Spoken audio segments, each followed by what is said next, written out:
Mudando novamente de assunto, os senhores vão encontrar aí agora algumas regras que a gente deveria conhecer também no tocante à duração do trabalho, no que diz respeito aos intervalos que tem direito o empregado. Esses intervalos se classificam em intervalos interjornadas e intervalos intrajornada. Os intervalos interjornadas, como o próprio plural indica, são aqueles intervalos que estão situados entre o fim de uma jornada e o início da próxima jornada de trabalho. Portanto, quando o empregado encerra o seu trabalho, inclusive, caso tenha eventualmente prestado horas extras, existe um período mínimo para que ele possa retornar ao trabalho no dia seguinte. Diz o artigo 66 da CLT, e isso aplicando inclusive para o trabalhador rural, que é de 11 horas o intervalo mínimo entre o fim de uma jornada e o início da próxima jornada. Durante muito tempo, a infração dessas 11 horas foi considerada pelos tribunais como mera infração administrativa. Significando dizer o quê?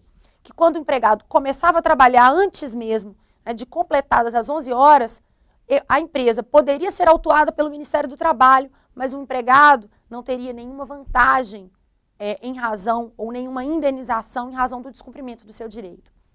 Recentemente, o TST mudou o entendimento e passou a determinar que o descumprimento ou a inobservância das 11 horas implica em pagamento daquele período, né, não respeitado das 11 horas, como horas extras, acrescido, portanto, de adicional de no mínimo 50%. Trata-se de regra importante e, no fim das contas, de mera aplicação analógica do artigo 71, parágrafo 4º, e os senhores podem encontrar maiores informações na súmula de número 110 do TST. Sobre o intervalo intra-jornada, intra e, portanto, aquele situado dentro da jornada de trabalho do empregado, os senhores vão poder encontrar dois tipos de intervalos. Nós temos intervalos classificados como intervalos não computados e intervalos classificados como intervalos computados na jornada. A diferença é que se o intervalo não é computado na jornada, aquele tempo é considerado uma suspensão do contrato e, portanto, o empregado não recebe, não é considerado como à disposição do empregador. O exemplo maior de intervalo não computado na jornada, os senhores vão encontrar no artigo 71 da CLT, que vai dizer para a gente que se a jornada de trabalho do empregado for de até 4 horas diárias, não há direito a intervalo. Por outro lado, se a jornada dele for de mais de 4 até 6 horas diárias, ele tem direito a 15 minutos de intervalo. E, finalmente, se esse empregado tem jornada superior a 6 horas, a CLT me diz que ele tem direito a um intervalo de, no mínimo, 1 hora e, no máximo, 2 horas. Esses dois intervalos trazem para a gente algumas situações interessantes, principalmente aí no tocante ao mínimo de 1 hora e máximo de 2 horas para os trabalhadores que laboram por período superior a 6 horas. Existe uma OJ que, aliás, foi há 2 semanas atrás, aproximadamente, alterada pelo Tribunal Superior do Trabalho nos dias 17 e 18 de novembro. E essa OJ passa a ter agora uma redação que permite para os trabalhadores de empresas de transporte rodoviário que seja feita a redução do intervalo intrajornada. O que dizia essa OJ 342 tão importante para o direito do trabalho? Ela dizia simplesmente que esse intervalo não poderia ser reduzido nem suprimido através da via da negociação coletiva. Agora, o que era a redação originária se transforma no inciso 1 e o inciso 2 traz para a gente essa novidade.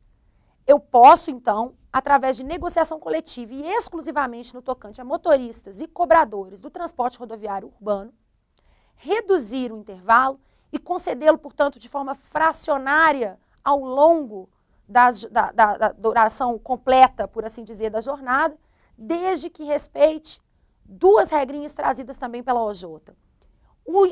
A jornada semanal do empregado passa a ser reduzida e agora eu não tenho mais 8 horas diárias, eu tenho 7 horas diárias e 42 horas semanais e os empregados não podem se submeter ao regime de horas extras. Não deixe de espiar, portanto, a OJ de número 342 e a grande reviravolta provocada por ela nos dias atuais. Ainda sobre intervalos, a gente precisaria ouvir falar também dos chamados intervalos intrajornada computados na duração do trabalho. Quando a gente diz que eles são computados na duração do trabalho, significa, em termos práticos, que o empregado não trabalha, mas que aquele tempo é considerado como parte integrante da jornada de trabalho.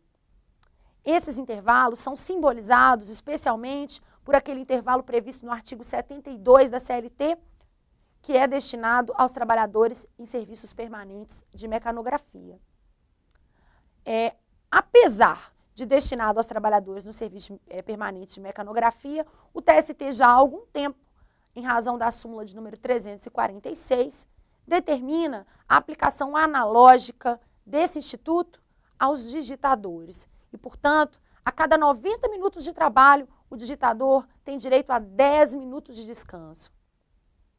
Os senhores vão encontrar pela CLT algumas outras situações, como, por exemplo, no tocante ao trabalho da mulher, em que diz a CLT que a mulher tem direito para amamentar o filho até que ele complete 6 meses de idade, a 2 intervalos no período de 30 minutos cada um deles no decorrer da jornada de trabalho.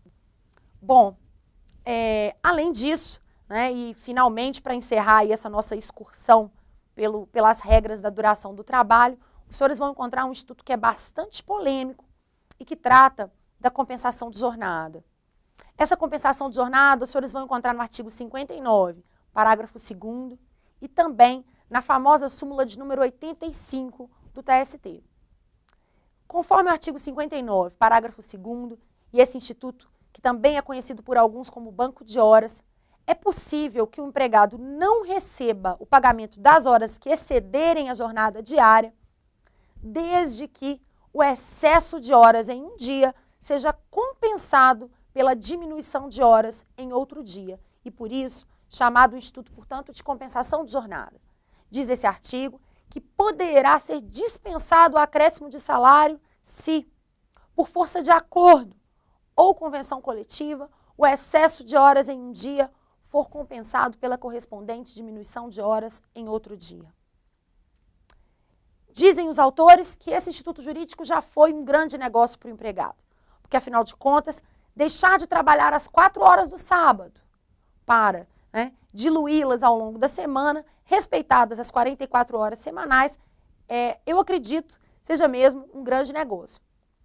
Porém, durante o período de governo de Fernando Henrique Cardoso, o nosso presidente neoliberal, foi alterada a regra da CLT para retirar da semana o critério e o limite, portanto, para essa pactuação, fazendo surgir a possibilidade de que essas horas trabalhadas a mais sejam compensadas ao longo de um ano, desde que pela via da negociação coletiva.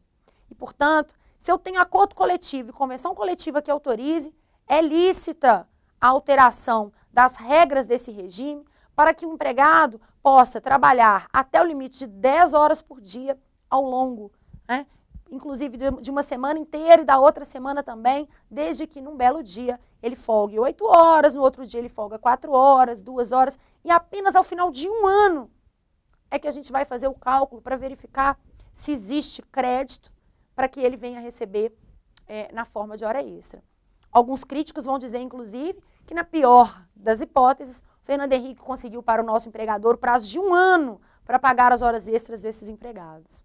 Aliás, nem parece que os hipossuficientes, na verdade, são os trabalhadores e não os empregadores. Bom, os limites que eu tenho para esse regime de compensação, portanto, são a exigência de uma negociação coletiva para essas compensações que serão anuais. Se ela for semanal, posso fazer por acordo individual desde que escrito, e vão encontrar isso na súmula de número 85. Além disso, o trabalho do empregado não pode exceder, portanto, de 10 horas diárias.